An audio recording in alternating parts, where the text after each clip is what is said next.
Hi everyone. Today I'll be reading from my first novel, Kelly's Curse.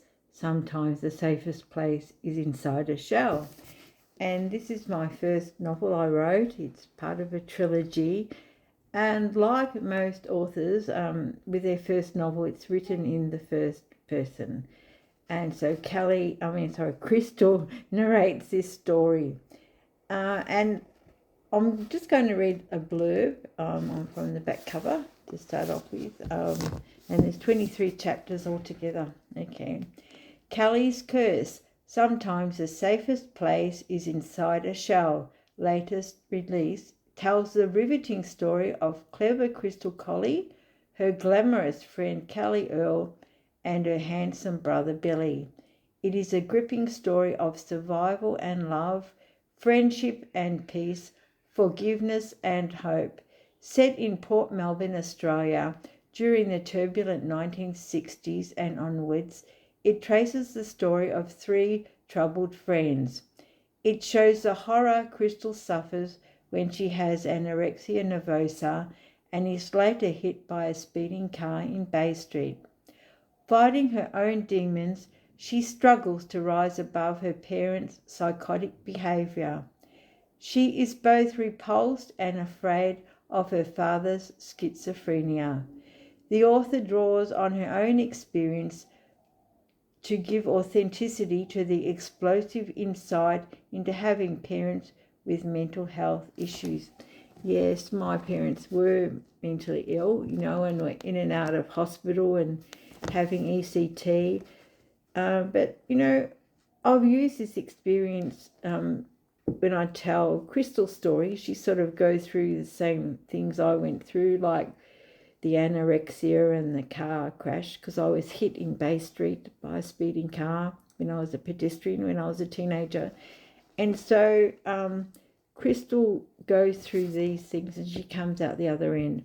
And unlike me, she's tall and glamorous, and she becomes a successful owner of a graphic company in Toorak.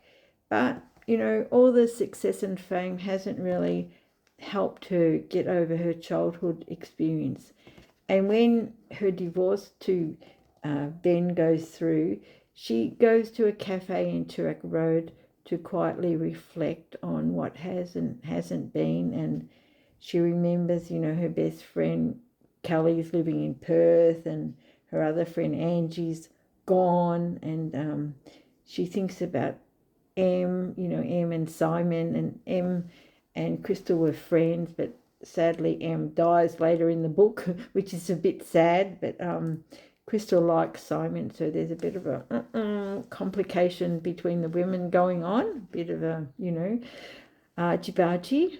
But anyway, because the chapters are so long in this book, there's only 23 chapters, and I'm not going to dive into chapter 1 as I have been doing with my other books. I'm just going to read from page 250. This is where Crystal goes into her cafe and she decides to put her pen to paper and think about her life. And so it's very introspective. Okay, guys, so here we go. We'll just position this book so you can see the cover. In the following months, while Em was thinking about Barley and Simon painting her coffin, I was trying to survive my messy divorce. I read countless books on relationships and how to cope when your husband leaves you. Although I was emotionally equipped to cope with a loser running to another woman, the finality was unexpectedly painful. Although I didn't think it would hurt when Ben left, it hurt like crazy. Was Em right? Should I have prayed to keep my marriage together? Should I have sought help from counsellors or arranged for Ben to attend Alcoholics Anonymous meetings? Was there anything else that I could have done rather than let him just leave me? I sat in the divorce court alone. Ben hadn't contested the divorce and he showed no interest in reconciliation. In fact, he'd never shown any real interest in our marriage either. Wisely, I knew that it would take the two of us to agree to keep our marriage alive, and I knew that he already had a new partner. So basically, what was the point? I had to learn from my mistakes, or rather, from his mistakes, and get on with my life. One can never undo what he's done, and sometimes it's best to leave well enough alone. The articulate family court judge read out a brief statement about what had been and what was happening with our marriage, and then it was all over within minutes. I'm sure that if I'd nodded off for a second, I would have missed everything. The procedures seemed faster than the Big Dipper ride at Luna Park or the speed skaters at St. Moritz, St. Kilda. I suppose divorce is like getting a limb amputated. You still think your leg or the marriage is there once it has been finalised or severed. Even once you are legally free of someone who has hijacked your emotions, you still feel their restraining presence. When I walked the streets alone, I was constantly on edge, thinking that maybe Ben would be waiting around the corner for me, or he'd be waiting for me to arrive home from work so that he could hit me, or else he'd devising ways to hijack my latest self-esteem venture, because, God knows I tried. I really tried. And when I sat in the Turak Cafe alone, I still had a married mentality. Although my bed was empty at night, my heart was still full of unrequited promises. At that stage, the thought of dating put chills down my spine. Therefore, I decided I would be my own woman. I would be celibate. I no longer needed a man to mess up my plans again. For once in my life, I would take control. The only person I now had to worry about was myself. But being alone went against my nature. I was an only child, and I never liked being alone, at night and being in my own company. And I dreaded Sundays when I had to stay in my house in Port Melbourne. It felt like a prison sentence not to see my friends. Conversely, the only good thing about Dad being in psychiatric hospital is that I got a sleepover at Kelly or Angie's house when he came home on some weekends. No, solitude was not for me, and I would never be a married divorcee. I knew that I would never feel complete until I found the perfect love. I still dreamt of the happy ever after ending with Prince Charming. Fortunately, Ben hadn't totally robbed me of the princess's dream, and I still had room in my heart for love, for the handsome prince to whisk me off on his white stallion and take me into the sunset to dine in his castle. Oh! And as I sat in the cafe in Turak Road during my work lunch break, I needed to write down my feelings. Maybe if I could write them down in black and white, I could understand my utter confusion and dissonance. At the time, airing my thoughts seemed the only lifeline I had.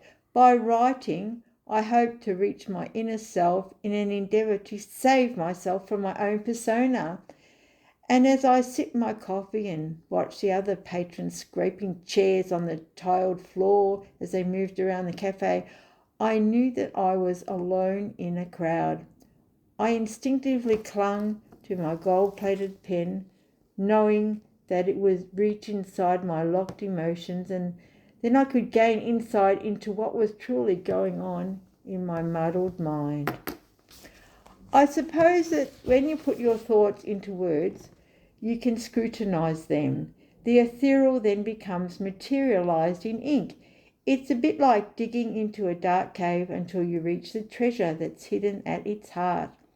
But words, dreams, or thoughts could not prevent the harsh reality from which there was no escape. In my mind, divorce equated with loneliness and failure. Dad wasn't there to annoy me with his corny jokes, and my Nana Pearl couldn't give me glasses of creamy soda and cream between ice creams, what she used to do after school, and get me to sit down and read the Bible to her. And Billy, Kelly's brother, he wasn't around to take me on grueling bike rides, and Kelly had moved to Western Australia to work as an assistant bank manager, or so I heard, and we lost touch after that. And as for Charlie, I considered that forming a friendship with her was like striving to catch a shadow. The instant you tried to contain it, it changed dimensions. Yes, she was unpredictable, and I could never compete with her ego in my quest for love and nurturance. Her world evolved around her.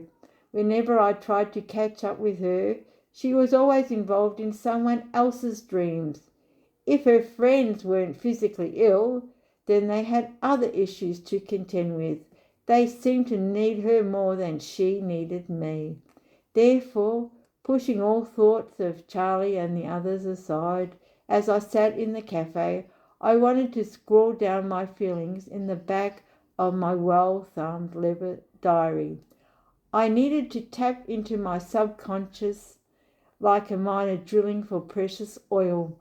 I was compelled to get in touch with my true emotions before I returned to the hubbub of the graphics office, and I would lose myself beneath a pile of silk screens and pots of pain. I wanted to capture my thoughts before they croaked in their dank cave. And so, as I sat in the cafe, I picked up my pen, and this is what I wrote. Go on, read the relevant textbooks. You know the well-thumbed books on love, written by the holy love gurus of relationships. Yeah, go on. Read 10 or maybe 20 of them. 20's sure to help you overcome any emotional hurdles that dare to trip you up. Then climb any romantic summit. Shout to the world below how clever you are. Espouse how wise and evasive you've become. Yes, you're non-committal, pure textbooks. You can't hurt me, you boast. Yeah, shout it out.